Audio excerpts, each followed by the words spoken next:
आप सभी का स्वागत है IND24 के खास कार्यक्रम द वीक ऑफ शो में। मैं खुशी व्यास हाजिर हूं आपके लिए इस हफ्ते के सारे सियासी ड्रामों की फिल्म लेकर। तो चलिए रंगमंच से पर्दा उठाते हैं और देखते हैं इस हफ्ते की प्रमुख सियासी हलचलें।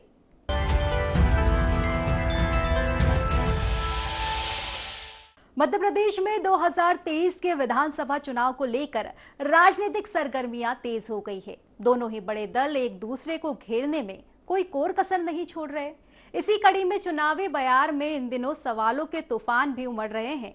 यहाँ सवाल और कोई नहीं बल्कि खुद सीएम शिवराज पूर्व सीएम कमलनाथ से कर रहे हैं।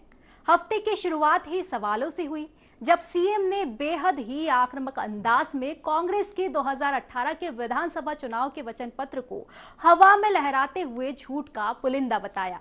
सीएम ने कहा कि 1.25 साल की सरकार में कमलनाथ ने एक भी वादा पूरा नहीं किया। अगर कुछ किया है तो बस जनता से झूठ बोलना और उन्हें धोखा देना। देखिए ये खास रिपोर्ट। एमपी की सियासी फिजाओं में इन दिनों बस सवाल ही तैर रहे हैं। वो भी उस समय जब सूबे में विधानसभा चुनाव का ऐलान होने में लगभग 10 महीने का समय ही बचा हो। मानो सूबे में अब सवालों की सियासत छिड़ गई है। सीएम शिवराज सिंह चौहान ने पूर्व सीएम कमलनाथ पर एक बार फिर से सवालों की बौछार कर दी। सीएम शिवराज ने मंगलवार को पूर्व मुख्यमंत्री कमलनाथ से हर रोज पूछे जा रहे सवालों की कड़ी में एक नया सवाल दाग दिया। खुद सीएम शिवराज ने बेहद आक्रामक अंदाज में कांग्रेस के 2018 वाले विधानसभा चुनाव के वचन पत्र को हवा में लहराते हुए झूठ का पुलिंदा बताया। कहा कि कांग्रेस ने जनता को दिग्भ्रमित किया। 1.25 साल में कांग्रेस की सरकार में कोई वचन पूरा नहीं किया गया। कौन सा वचन पूरा हुआ ये वो बताएं। पहले के वचन पूरे नहीं किए और फिर से जनता को ठगने की कोशिश हो रही है। सवालों का सिलसिला यही नहीं रुका। सूबे के गृह एवं जेल मंत्री डॉक्टर नरोत्तम मिश्रा ने भी कमलनाथ पर झूठ बोलने के आरोप लगाए। कहा कि मुख्यमंत्री जी सवाल कुछ करते हैं, जवाब कुछ आता है। वो प्री बोर्ड में ही फेल हो रहे हैं। बोर्ड का एग्जाम आएगा तो रिजल्ट का अंदाजा आप लगा सकते हैं।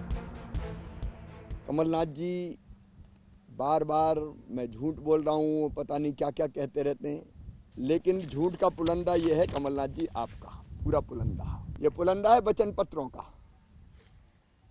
1.25 साल में पूरे नहीं किए। आज मैं एक सवाल और पूछ रहा हूँ। आपने ये कहा था फसल बीमा योजना के बारे में कि ग्राम सभा की अनुशंसा पर फसल बीमा का लाभ किसान को देंगे। क्या आपके कार्यकाल में जब फसलें तबाह और चौपट हो गई थी, अतिवृष्टि के कारण, बाढ़ के कारण, पाले के कारण, एक नया पैसा आपने दिया फसल बीमा योजना का? अब झूठ बोलोगे और हम पूछेंगे भी नहीं, जवाब तो देना होगा। माननीय मुख्यमंत्री जी सवाल कहीं का करते हैं और आप देखें पढ़ें जवाब कहीं और का आता है। पूछ रहे हैं खेत की, बता रहे हैं खिरान की। ये कमलनाथ जी की स्थिति। ये प्री मेडिकल एग्जाम में ही फेल हो रहे हैं। वो बोर्ड का एग्जाम जब आएगा विधानसभा का चुनाव तब उनकी क्या स्थिति बनेगी, इससे अंदाज आप कर सकते हो। किसानों का सवाल पूछा और जवाब दे रहे हैं वो जननी एक्सप्रेस का। इससे आप समझ जाएं कमलनाथ जी हमारे बुजुर्गवार नेता हैं, कहीं ना कहीं चूक तो कर ही रहे हैं। राहुल गांधी जी के वचन पत्र की धज्जियां उड़ा दी है कमलनाथ जी ने। जवाब देंगे कहां से अब वो? सवालों की सियासत में पूर्व सीएम कमलनाथ ने भी पलटवार करने में देरी नहीं की। पूर्व सीएम कमलनाथ ने भी ट्वीट के जरिए सरकार को घेर दिया और बीजेपी कार्यकाल का जिक्र कर उन्होंने भी कई सवाल दागे। इतना ही नहीं, कांग्रेस नेता भी बीजेपी पर हमलावर नजर आए। पहले छोटी सी दुकान होती थी झूठ की शिवराज की, अब बहुत बड़ा जनरल स्टोर हो गया है। दूसरों पे आरोप लगाने के पहले अपने गिरेबान में तो झांक लो। हमने किसानों से जो वादा किया, तुम्हारी सरकार ने खुद जवाब दिया है, तुम्हारे कृषि मंत्री हो तुमने, कि हाँ 27 लाख किसानों की कर्ज माफी कांग्रेस के 1.25 साल के कार्यकाल में हुई। जहाँ तक फसल बीमा का सवाल है, जो राशि हमने जमा की, छल कपट से तुमने सरकार हमारी गिरा दी, कोई बात नहीं। उस राशि को अपने नाम पे जोड़ रहे हो कि ये राशि हमने किसानों की जमा कराई है। वैसे तो एमपी में सवालों की सियासत कोई नई बात नहीं है। साल 2018 में भी सवालों की सियासत देखने को मिली थी और इस पर खूब सियासत भी गरमाई थी। अब एक बार फिर 23 की लड़ाई सवालों पर आ गई है। सवालों की ये सियासत किसको सत्ता के सिंहासन तक पहुंचाएगी, इसका फैसला तो सूबे की आवाम ही करेगी। Bureau report, IND 24। वित्त मंत्री निर्मला सीतारमण ने 1 फरवरी को 2023-24 का बजट पेश किया। उन्होंने मोदी सरकार के दूसरे कार्यकाल के आखिरी पूर्ण बजट को अमृत काल का पहला बजट बताया। उन्होंने कहा कि भारत की अर्थव्यवस्था सही दिशा में चल रही है और सुनहरे भविष्य की ओर अग्रसर भी है। दुनिया ने भारतीय अर्थव्यवस्था को चमकता हुआ सितारा माना है। निर्मला सीतारमण ने टैक्स कटौती समेत तमाम बड़े ऐलान भी किए। अब 7 लाख रुपए तक की सालाना आय पर कोई टैक्स नहीं लगेगा। इतना ही नहीं, वित्त मंत्री ने महिलाओं और वरिष्ठ नागरिकों को बड़ी सौगातें भी दी। इसके अलावा किसानों, युवाओं, छात्रों के लिए बड़े ऐलान भी किए। उन्होंने बताया कि देश भर में 50 नए एयरपोर्ट्स का निर्माण किया जाएगा। तो आइए विस्तार से जानते हैं इस चुनावी बजट में काबा। Do not pay any income tax in both old and new regimes. I propose to increase the rebate limit to 7 lakhs in the... आखिरकार बजट का पिटारा खुल गया। केंद्रीय बजट से जैसी उम्मीद थी वैसा ही नजर आया। बजट में 23-24 की चुनावी झलक देखने को मिली। केंद्रीय वित्त मंत्री निर्मला सीतारमण ने लोकसभा में अपना 5वां आम बजट पेश किया। इस दौरान कृषि, शिक्षा, गरीबों और नौकरी पेशा लोगों के लिए अहम ऐलान किए गए। खास बात ये रही कि टैक्स स्लैब में बदलाव की घोषणा की गई। 7 लाख तक की इनकम टैक्स फ्री कर दी गई। साथ ही साथ देश की महिलाओं को सशक्त बनाने के लिए सरकार ने नया प्लान बनाया है और महिलाओं को बजट में खास तोहफा मिला। एक नजर डालते हैं बजट की बड़ी बातों पर। मिडिल क्लास के लिए 7 लाख तक की आय पर कोई इनकम टैक्स नहीं। निचले तबके के लिए गरीब कल्याण अन्य योजना में मुफ्त अनाज 1 साल और मिलेगा। युवाओं के लिए स्टार्टअप फंड और 3 साल तक भत्ता मिलेगा। इंटरनेशनल स्किल इंडिया सेंटर्स बनेंगे। आदिवासी क्षेत्र के लिए एकलव्य स्कूलों के लिए 38,800 टीचर्स अपॉइंट किए जाएंगे। आदिवासी गांवों के विकास के लिए 15,000 करोड़। महंगा सस्ता, LED टीवी मोबाइल सस्ते होंगे। सिगरेट पर टैक्स 16% बढ़ाया गया, ये अब महंगी होगी। किसानों को दी जाएगी डिजिटल ट्रेनिंग। महिलाओं के लिए महिला सम्मान बचत पत्र योजना शुरू हुई।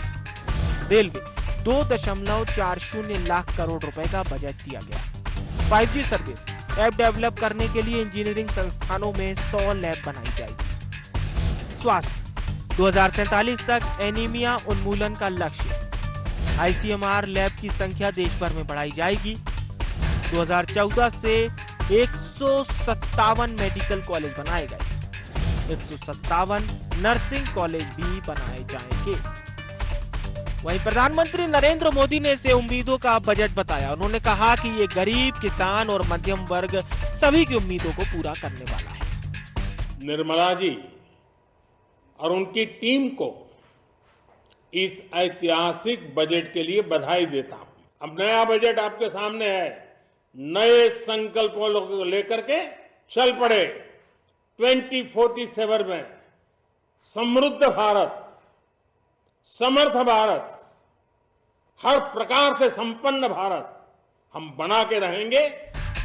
केंद्रीय बजट पर सीएम शिवराज ने कहा कि ये बजट पीएम के संकल्प आत्मनिर्भर भारत के निर्माण को पूरा करने वाला बजट है।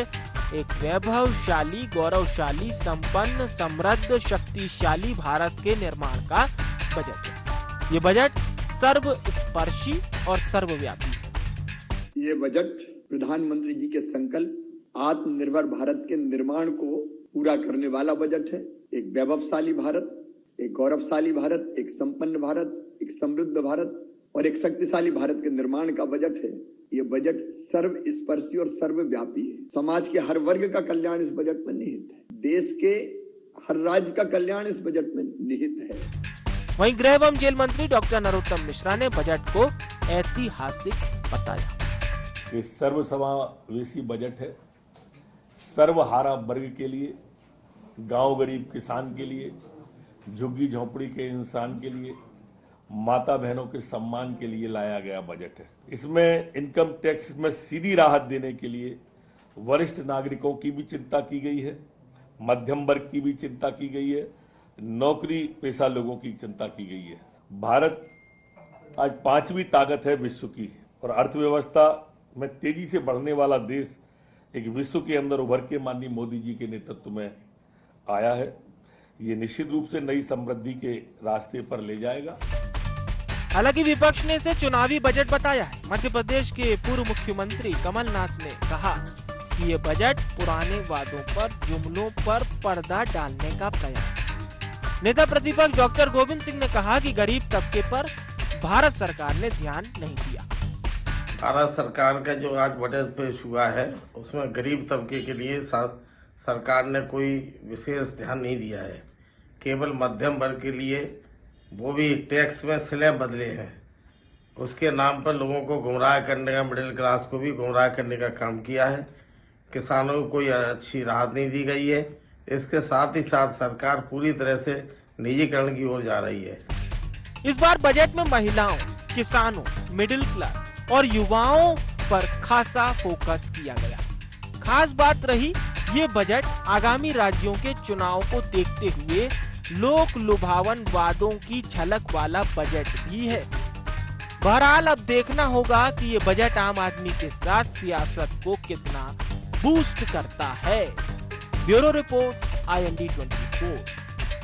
मध्य प्रदेश में किसकी बनेगी सरकार? सत्ता के सिंहासन पर कौन होगा विराजमान? किसको मिलेगी शहर और किसकी होगी मात? इस बात का फैसला अब महिलाओं के हाथ में आ गया है। साइलेंट वोटर्स की चुप्पी चुनाव के नतीजों में जमकर शोर मचाने वाली है। ऐसा हम यूं ही नहीं कह रहे, बल्कि यहाँ तो आंकड़े बता रहे हैं। दरअसल प्रदेश के 41 जिलों में पुरुषों के मुकाबले महिला मतदाताओं की संख्या ज्यादा हो गई है। लिहाजा इस साल के आखिरी में संभावित विधानसभा चुनाव में महिला वोटर जिस पार्टी की तरफ रुख करेगी, उस दल की जीत मानो तय हो गई हो। कौन कौन से हैं यहाँ जिले और क्या है एग्जैक्ट आंकड़े, जानने के लिए देखिए ये खास रिपोर्ट। मध्य प्रदेश में इस साल होने वाले विधानसभा चुनाव में महिलाएं निर्णायक भूमिका निभाएंगी। हार जीत का फैसला महिलाओं के हाथ होगा। ऐसा इसलिए क्योंकि इस बार प्रदेश में महिला वोटर्स की संख्या में बढ़ोतरी हुई है। 18 विधानसभा सीटें ऐसी है जहां पुरुषों के मुकाबले महिला वोटर्स की संख्या ज्यादा है। ऐसे में महिला वोटर जिस भी पार्टी की तरफ अपना रुख करेंगी, उस पार्टी की जीत आसान होगी। डिंडोरी, विदिशा, देवास, मंडला, बैहर, परसवाड़ा, बालाघाट, वारासिवनी, बरघाट, पानसेमल, अलीराजपुर, जोबट, झाबुआ, सरदारपुर, थांदला, पटलावर, कुक्षी, सलाना में महिला मतदाताओं की संख्या पुरुषों के मुकाबले ज्यादा है। आइए पहले डालते हैं एक नजर MP के वोटर्स की संख्या पर। मध्य प्रदेश में 5,39,85,876 कुल मतदाताओं की संख्या, 2,60,23,733 महिला मतदाताओं की संख्या, 2,79,62,711 पुरुष मतदाताओं की संख्या, 80 साल या इससे अधिक उम्र के मतदाताओं की संख्या 7,40,261, दिव्यांग वोटर्स 5,07,865, 18 से 19 आयु वर्ग के 11,81,747 वोटर। यही वजह है कि सभी दलों की नजर महिला वोटर्स पर है। एक और CM ने लाडली बहना योजना के ऐलान के साथ आधी आबादी को साधने की कोशिश की। इसे लेकर बीजेपी का कहना है कि हमारी सरकार ने महिलाओं को आर्थिक रूप से और हर स्तर पर सशक्त किया, जबकि कांग्रेस का कहना है कि महिलाओं को कांग्रेस ने सम्मान दिया है। राजीव गांधी ने ही महिलाओं को आरक्षण देने की शुरुआत की थी। भारतीय जनता पार्टी के लिए चुनाव महत्वपूर्ण नहीं है, पर जो 50% की आबादी है वो किस तरीके से आगे बढ़े, किस तरीके से और सशक्त हो, उस पर लगातार काम करती है। और इसीलिए मध्य प्रदेश पहला ऐसा राज्य रहा जहां पर मुख्यमंत्री शिवराज सिंह चौहान जी ने 50% का रिजर्वेशन दिया लोकल बॉडीज के चुनाव में। आज 30 और 33% जो महिलाओं की भर्ती है वो वन में और पुलिस कर्मियों के तौर पर होती है। और साथ ही साथ में जिस तरीके से आज मध्य प्रदेश की बेटियों का लिंगानुपात बढ़ा है, ये दिखा रहा है कि माननीय मुख्यमंत्री जी की गंभीरता किस प्रकार से है। जो पूजन के साथ में बच्चियों के किसी भी कार्यक्रम की, सरकारी कार्यक्रम की शुरुआत करते हैं। कांग्रेस ने तो हमेशा से ही महिलाओं को अहम स्थान दिया है। आदरणीय राजीव जी ने जब आरक्षण लागू किया था तो उन्होंने ये स्पष्ट किया था कि 33% महिलाओं को आरक्षण दिया जाएगा। हालांकि भारतीय जनता पार्टी के जो नेता आज शीर्ष पर बैठे हुए हैं, उन लोगों ने प्रश्न उठाया था कि आखिर इतनी महिलाएं आप चुनाव लड़ाने के लिए लाएंगे कहां से। लेकिन राजीव जी ने आरक्षण भी दिया, महिलाओं को अधिकारिता भी दी। इसीलिए कांग्रेस हमेशा से महिलाओं के प्रति संवेदनशील रही है, उनकी अधिकारिता के लिए दृढ़ संकल्पित रही है और यही इस चुनाव में भी कांग्रेस का नजरिया है। चुनावी साल में सभी दलों की नजरें हर वर्ग पर है, लेकिन पार्टियों की सबसे ज्यादा नजर आधी आबादी कहलाने वाली महिलाओं पर है। अब देखना होगा कि महिलाएं बीजेपी की लाडली बहना और कांग्रेस के महिला वचन पत्र में किसे पसंद करती है।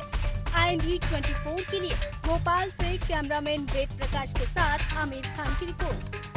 सूबे के मुखिया सीएम शिवराज की तरकश से पूर्व सीएम कमलनाथ के लिए सवालों के तीर खत्म होने का नाम नहीं ले रहे। शुक्रवार को एक बार फिर सीएम ने कमलनाथ पर सवालों के बाणों की बौछार कर दी और अन्नदाताओं के हक की बात रखते हुए पूर्व सीएम पर कई आरोप भी लगा दिए। और इस बार कमलनाथ भी पीछे नहीं रहे। ट्विटर की चिड़िया से अपनी बातों का डाक लोगों तक पहुंचाने वाले कमलनाथ ने एक बार फिर ट्वीट किए। लोहे को लोहे से काटने वाले कॉन्सेप्ट को अपनाते हुए सवाल के जवाब में सवाल ही दाग दिए। सीएम और पूर्व सीएम की इस सवाल वर्सेस सवाल की वॉर पर आइए देखते हैं खास रिपोर्ट। सूबे में इस साल विधानसभा चुनाव होने वाले हैं। इससे पहले सवालों की सियासत जारी है। सीएम शिवराज सिंह चौहान कमलनाथ से धड़ाधड़ सवाल पूछ रहे हैं। एक बार फिर एक दिन के ब्रेक के बाद मुख्यमंत्री शिवराज सिंह चौहान ने पूर्व सीएम कमलनाथ पर 2 सवाल दागे। सीएम ने पूछा कि कमलनाथ बताएं कि उनके कार्यकाल में पीएम सम्मान निधि के लिए जब सूची मांगी गई थी तो पात्र किसानों की सूची क्यों नहीं दी गई, सूची में किसानों के नाम क्यों नहीं जोड़े गए। इसके साथ ही साथ सीएम ने दूसरा सवाल पूछा कि आपने कहा था कि किसानों को उनकी उपज का भुगतान 3 दिन के अंदर किया जाएगा। भुगतान तो दूर, उनकी फसल तक नहीं उठाई गई। बड़ी बात यह है कि सीएम शिवराज ने कमलनाथ पर सवाल उस वक्त दागे जब उन्होंने विदिशा से प्रदेश के 73 लाख किसानों को बड़ी सौगात दी। मैं कमलनाथ जी से पहला सवाल यही पूछ रहा हूं, प्रधानमंत्री किसान सम्मान निधि में जब प्रधानमंत्री जी पैसा दे रहे थे तब कमलनाथ जी आपने सारे किसानों के नाम वो मांगते रहे कि जो पात्र किसान है उनकी सूची भेज दो। आप लटकाते रहे, सूची अपूर्ण दी नहीं। आपको तकलीफ क्या थी? आज एक सवाल और पूछ रहा हूं मैं। आपने कहा था किसानों को उनकी उपज का भुगतान 3 दिन के अंदर जिस तरह किसान चाहेगा कर दिया जाएगा। तो 3 दिन के अंदर भुगतान का तो छोड़ो, आपने तो खरीदी तक पूरी नहीं की। और इसलिए दोनों सवालों का, और मैं सवाल इसलिए पूछ रहा हूं कि ये झूठ बोलते हैं कमलनाथ। वहीं सीएम शिवराज के सवाल पर पीसीसी चीफ कमलनाथ ने भी पलटवार किया। कमलनाथ ने भी सवाल का चुकता सवाल पूछकर ही कर डाला। पूर्व सीएम कमलनाथ ने मुख्यमंत्री शिवराज सिंह चौहान से ट्वीट के जरिए 2 सवाल किए। कमलनाथ ने लिखा कि मेरा सीधा सवाल है कि पीएम सम्मान निधि में लाखों किसानों के पास पैसा वापस करने का नोटिस क्यों आ रहा है। दूसरा सवाल कि मैंने किसानों को गेहूं पर 160 रुपए का बोनस दिया था, जबकि आपने सरकार में आते ही इसे बंद कर दिया। इसका जवाब मध्य प्रदेश के किसान आपसे चाहते हैं। सम्मान निधि तो केंद्र सरकार दे रही है, 2,000 रुपए वो आते हैं। तो जो दी है उस समय कांग्रेस की सरकार थी, कांग्रेस तो देती नहीं थी, केंद्र सरकार, मोदी जी की सरकार, तो ये उसने नहीं दे पाए। पर उस समय ऋण माफी की। आज किसान के पास न उसके फसल का पैसा मिल रहा है, न उसको पानी मिल रहा है, न बिजली मिल रही है। किसानों को अगर बर्बाद किया है 18 साल की सरकार ने। इनसे सवाल पूछेगी जनता। आप सवाल पूछना इसके बाद 2023 नवंबर के बाद, तब पूछना, अभी अब हक नहीं है, अब जवाब देने का समय है आपका। मिशन 23 से पहले मुख्यमंत्री और पूर्व मुख्यमंत्री के बीच सीधे जुबानी जंग छिड़ी हुई है। ऐसे में कयास लगाए जा रहे हैं कि आगामी दिनों में सियासत के कई और रंग भी देखने को मिल सकते हैं। अब बड़ा सवाल ये कि क्या सवालों की सियासत मिशन 23 का एक हिस्सा है? सवाल ये भी कि प्रश्नोत्तर की सियासत पर आखिर विराम कब लगेगा, या यूं ही सवाल बनाम सवाल पर जंग जारी रहेगी? Bureau report, IND 24। तो हफ्ते का अंत हुआ इंदौर में आयोजित IPS सर्विस मीट से। कार्यक्रम में मौजूद गृह एवं जेल मंत्री डॉक्टर नरोत्तम मिश्रा ने प्रदेश में व्याप्त शांति के लिए CM शिवराज की पीठ थपथपाई और सूबे से कुख्यात डकैतों का खात्मा करने के लिए CM को सिंघम बताया। इधर CM शिवराज ने इस बात का श्रेय मध्य प्रदेश पुलिस को देते हुए तारीफों की बौछार कर दी और कहा कि देश को MP पुलिस पर गर्व है। तो देखिए हमारी खास रिपोर्ट। सिंघम जैसा अवतार CM का हुआ। आज मध्य प्रदेश में एक भी संगठित गिरोह है ही नहीं। गृह एवं जेल मंत्री डॉक्टर नरोत्तम मिश्रा के बयान से साफ होता है कि CM की सख्ती के निर्णय से MP आज विकास के पथ पर है। CM शिवराज के निर्देश पर प्रदेश भर में जिला प्रशासन ने गुंडे, बदमाशों और माफियाओं पर कार्रवाई की, जिसमें भू माफियाओं से करोड़ों रुपए की बेशकीमती जमीन मुक्त कराई गई। इससे जनता को भी राहत मिली। इतना ही नहीं, सूबे से डकैतों का भी सफाया हुआ। CM शिवराज के इन सख्त निर्णयों की तारीफ स्वयं गृह एवं जेल मंत्री डॉक्टर नरोत्तम मिश्रा ने भी की। IPS सर्विस मीट में शामिल होने पहुंचे गृह एवं जेल मंत्री डॉक्टर नरोत्तम मिश्रा ने कहा कि जब डकैतों का आतंक था, तब CM शिवराज का सिंघम जैसा अवतार हुआ। आज आपको जानकर अचंभा होगा कि प्रदेश में अब एक भी संगठित गिरोह नहीं है। लगभग सिंघम जैसा अवतार CM का हुआ और आपको ये जान के अचंभा होगा कि आज मध्य प्रदेश में एक भी संगठित गिरोह है ही नहीं। एक भी। इधर IPS सर्विस मीट में मुख्यमंत्री शिवराज सिंह चौहान ने मध्य प्रदेश पुलिस की जमकर तारीफ की। CM ने कहा कि पुलिस ने 6 महीने में सारे डकैत खत्म कर दिए। मध्य प्रदेश पुलिस पर गर्व है और देश भी मध्य प्रदेश पुलिस पर गर्व करता है। अनेक उपलब्धियां मध्य प्रदेश पुलिस के खाते में है। अब चाहे वो डकैतों का उन्मूलन हो, आतंकवाद का खात्मा हो, नक्सलवाद पर नियंत्रण हो या फिर सिमी के नेटवर्क पर नियंत्रण लगाना हो, मध्य प्रदेश पुलिस ने अनेकों चुनौतियों का मुकाबला किया। हमारे पुलिस के साथी अपने कर्तव्यों की पूर्ति के लिए दिन और रात काम में जुटे रहते हैं। उसमें से कुछ समय निकालकर वे आज इकट्ठा हुए हैं। कुछ तो ब्रेन स्टॉर्मिंग का काम भी होगा, लेकिन मध्य प्रदेश पुलिस पर हमको गर्व है और देश भी गर्व करता है। अनेकों उपलब्धियां मध्य प्रदेश पुलिस के खाते में हैं, चाहे डकैतों का उन्मूलन हो, आतंकवाद का खात्मा हो, नक्सलवाद पर नियंत्रण हो, सिमी के नेटवर्क को ध्वस्त करना हो। अनेकों चुनौतियों का मुकाबला किया है।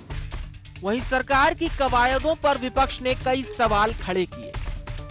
सरकार मामा जी की है, भारी माफिया हैं, तो जब माफियाओं के सामने सरकार आत्मसमर्पण कर रही है और सिंघम कहते हैं कि नष्ट कर दो, खत्म कर दो, माफियाओं प्रदेश छोड़कर चले जाओ। एक और सरकार की सफलता पर गृह मंत्री डॉक्टर नरोत्तम मिश्रा CM शिवराज की पीठ थपथपा रहे हैं, उन्हें सिंघम की उपाधि से सुशोभित कर रहे हैं। वहीं दूसरी ओर कांग्रेस इसे आधी अधूरी सफलता बता रही है। साथ ही वर्तमान कानून व्यवस्था को लेकर सरकार से सवाल कर रही है। हालांकि ये तो अब प्रदेश की जनता को सोचना और समझना है कि क्या वाकई में कानून व्यवस्था और लॉ एंड ऑर्डर में कसावट आई है या नहीं, क्योंकि जनाब ये पब्लिक की मुहर है, जब लगती है तो नेताओं की तकदीर बदल देती है। Bureau report IND 24। तो फिलहाल हमारे खास कार्यक्रम द वीक ऑफ शो में बस इतना ही। और भी ज्यादा जानकारी के लिए आप बने रहिए IND 24 के साथ। नमस्कार।